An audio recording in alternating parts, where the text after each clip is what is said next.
गोंय आनी खानापूर ट्रक मालक संघटनेन 7 तारखे पयलीं मोले ते अदमोण रस्तो अवजड वाहनांक लागून उक्तो करपाची मागणी सरकारा कडेन केल्या। नाजाल्यार मोले ते बेळगांव मेरेनचो रस्तो सगळ्या वाहनां खातीर आडायतले अशी शिटकावणी टेम्पो आनी लॉरी मालक संघटना सचिव अनुराग च्यारी हांणी दिली।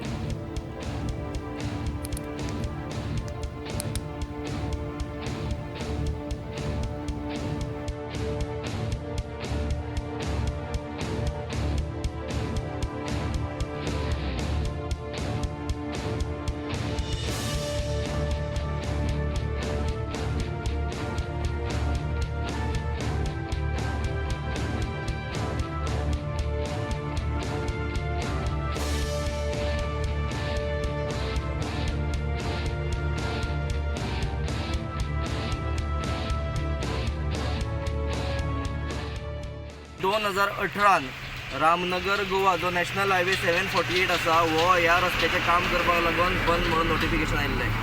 सो कॉन्सिक्युटीव तेज्या उपरांत परत 7/11/2020 परत एक नोटिफिकेशन आयलें की सगळ्या तरेच्या गाडयांक लागून ह्यो रामनगर अनमोड गोवा हायवे जो आसा तो बंद till the completion of subject work. म्हणजे पूण आतां अशें जाल्ले कडेन आसा की 4 व्हिलर बसीस ह्यो ओपनली ह्या रस्त्याच्यान मुवमेंट करता आणि फक्त मल्टी एक्सल व्हेकल्स ज्यो आसा त्यो ह्या रस्त्या वयल्यान बॅन। खानापूर असोसिएशनमधून बोलतोय।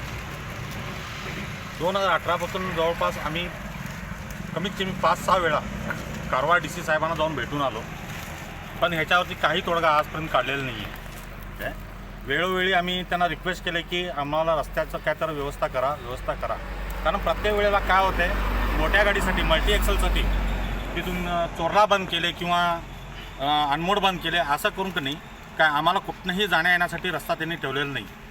आणि जे आता आम्ही कारवार मार्गे येतो प्रत्येक वेळेला आम्हाला एक्सेस म्हणजे डिझेलचे जवळपास 6,500 रुपये आम्हाला एक्स्ट्रा मोजले जातात। जे आम्हाला उरतात त्याच पैशामध्ये आम्ही ते हे केलं जातं आहे, कारण भाडं वाढून मिळत नाही। त्याच्यामुळं गाडीवाला हा खानापूर तालुका असू दे किंवा धारवाड असू दे, हुबळी असू दे काय किंवा गोवा पण असू दे, त्यांना एवढं म्हणजे ते पैशाचं म्हणजे प्रॉब्लेम क्रिएट झालेला आहे की त्यांनी व्यवस्थित त्यांचे हप्ते भरू शकत नाही, काय नाही।